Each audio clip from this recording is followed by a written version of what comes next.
What is up, woke family? It's a Wokey Bucks, and I'm back again with another live stream. So the topic that we'll be discussing this live stream today is in regards to entrepreneur talk when it comes to small businesses. The one thing that you guys have to understand is that the reason why 50% of small businesses fail within the first 5 years or 5 to 10 years is because a lot of these people that are starting the small businesses first and foremost want to go into the small business by themselves. That is the first mistake people make when they try to go into a small business, because they try to teach you in school that you have to do everything to be successful by yourself. But if you look at the most successful companies like Apple, right, Amazon, these people, right, Steve Jobs, Jeff Bezos, they wouldn't be as wealthy as they are today if they did not have people that were working for them in the effect of scaling, right? A lot of these small business owners go in with the mindset that I'm going to do everything by myself. But you don't realize that if you go in with that mindset, you're not going to accomplish as much as you would have accomplished if you had the mindset of scaling your business by having two people work for you, three people work for you, five people work for you, 10 people work for you, 20 people work for you, 50 people work for you, 100 people work for you. You have to understand that if you are productive as a human being and you put in 24 hours every single day, 7 days a week, imagine having 50 people that work for you that put in that same amount of effort as you do. Are you telling me you're not going to be rich? Are you telling me you're not going to be wealthy? Are you telling me you're not going to be making millions of dollars off of your business if you have 500 people work for you? And some might say, how do you even get to a point where you get 500 people to work for you or 20 people to work for you? You have to provide your service through your value. What does that mean? You have to show those people that are about to work for you that there's some type of value that they can get from your business, whether it's you paying them a certain amount or you instilling knowledge in them that they're going to see as valuable in the future. And then once they mimic your value, they can be successful themselves. So you have to provide value, but a lot of people are not ready to do that. You understand? That is the first thing that people do, right? A lot of people do coming out of the university, coming out of college, and that is one of the main reasons why 50% of businesses fail within the first 5 years. Another thing that people don't realize is that because we're stuck in this blue pill matrix, from the time you're in elementary school to the time that you graduate from college, they don't teach you about money in schools. Let me repeat that again. They do not teach you about money in schools. All schools prepare you to do is to become a higher level employee. Either you're a doctor, lawyer, engineer, history teacher, or if you become a professor, like you get your PhD, you know what I'm saying? But they don't teach you how to manage your money.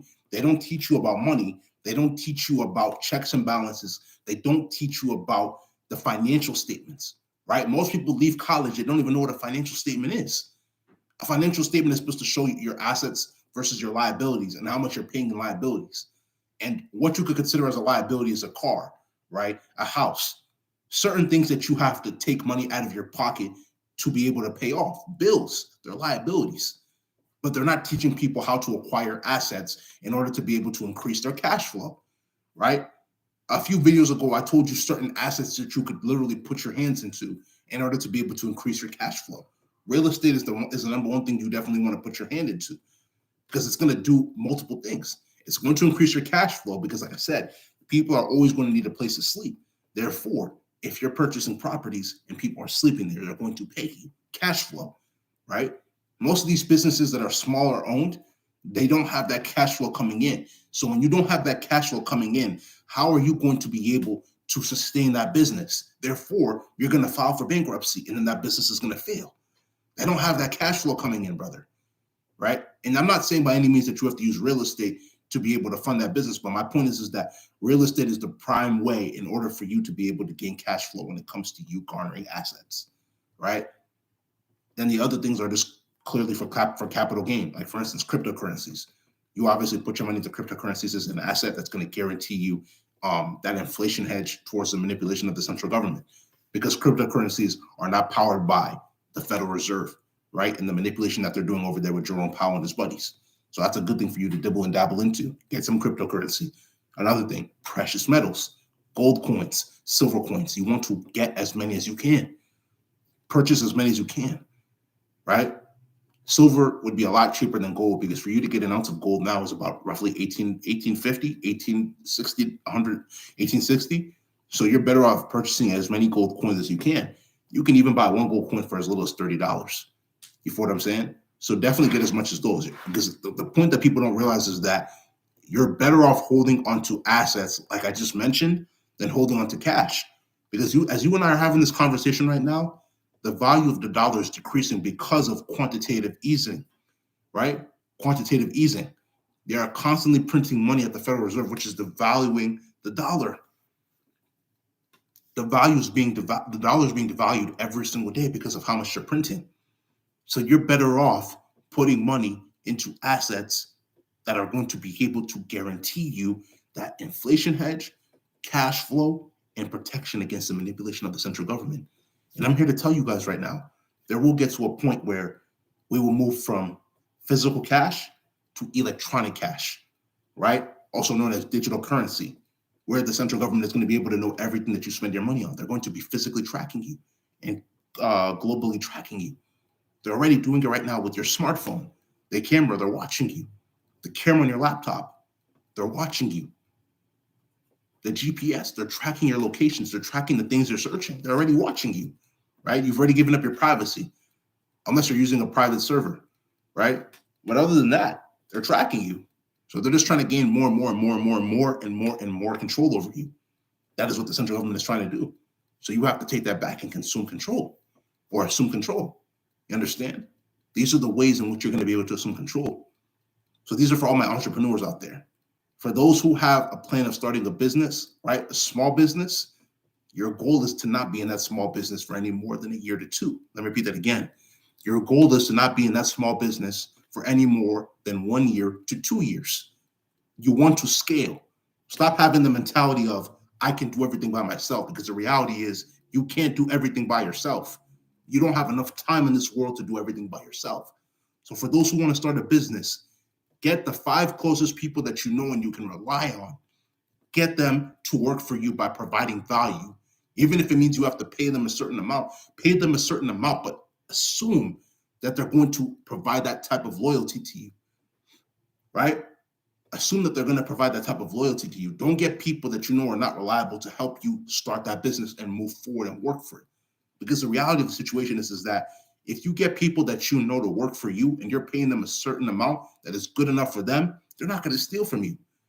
But if you pay people pennies and dimes, that's the problem that people have. When they get people that they know to work for them, or even people that they don't know, they don't pay their people. You got to pay your people. You don't pay your people, they're going to steal from you.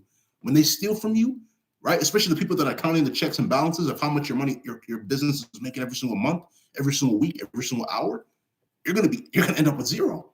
You're not going to end up with any money. So definitely pay your people. You feel what I'm saying? These are things that you want to pay attention to. This is why we call this Entrepreneur Talk. This is going to be the newest segment on this channel for Woke Bucks, for all my entrepreneurs. You want to invest in businesses where you're going to be able to scale, and you're going to be able to invest in assets that are going to be able to help you garner your cash flow. These are the 2 main things that people don't do within the first 5 years of them opening a small business. Because like I said, schools don't teach you about money. They don't teach you how to invest. They want you to be at a lower state of vibration. All school is doing is preparing you to become a higher level employee. But you see a lot of these doctors, these lawyers, these engineers, they're struggling financially because they were never taught about money. But you see a lot of these higher end entrepreneurs, right? The investors, and not only the investors, but the big business owners, right? For you to be a big business owner, I think you have to have 500 or more employees, which every single one of you that is watching this channel right now can do. But you have to have the right information, which I'm giving you right now. Now you have the right information. It's completely up to you on whether you're going to take action or you're going to remain average. It's completely up to you. But the reality of the situation is that there's no reason for anybody to not be successful. But you have to take it upon yourself that you're going to control your life. Stop making excuses. Stop putting yourself in a situation that's going to make you look like you're the victim all the time. Because if you think about it, we're all victims. But the difference between us and the people that are successful, or the difference between people that are victims and the people that are successful, are the people that are successful don't have that mentality. But if you really sit down and think about it, everybody to an extent is victimized at one point in their life or another. But the difference between those and those that are successful is that the people that are successful, number one, they take action. When they see the opportunity right in front of their eyes, they go for it. They don't ask questions. They go for it. Number two, they don't have that mentality that, you know what, I've been wrong, this and that. They understand that they've been wronged, but they understand that if they don't keep pushing the needle forward, they're going to remain at a lower vibration. They're going to remain average. So you have to keep putting in the work. There's no ifs, ands, or buts. This is 2022. You either have a victim mentality and you remain at a lower vibration. You don't make more money this year. You remain at your current income instead of 10xing your income or making 10 times your amount of income, or you level up and you make the amount of money that you know you're able to make. This is completely up to you. You're going to be able to determine how far you're going to get in life. Keep pushing that needle forward and allow yourself to unlock the things that you know you deserve in your life, only with hard work, dedication, and humility. If you understand, it's because you're woke. If you don't understand, you're not woke. This is going to be the end of this live stream. If you like this live stream, make sure you go spam that like button, leave comments, share this live stream with your friends, subscribe to the channel at Woke Ebuks, WOKEEBUKS, and tap the notification bell to get all the latest live streams that I post or videos that I post. Patreon link will be down in the description below, and so will social media links. Without further ado, this will be the end of this live stream. This is Woke Ebuks, and I'm out, man.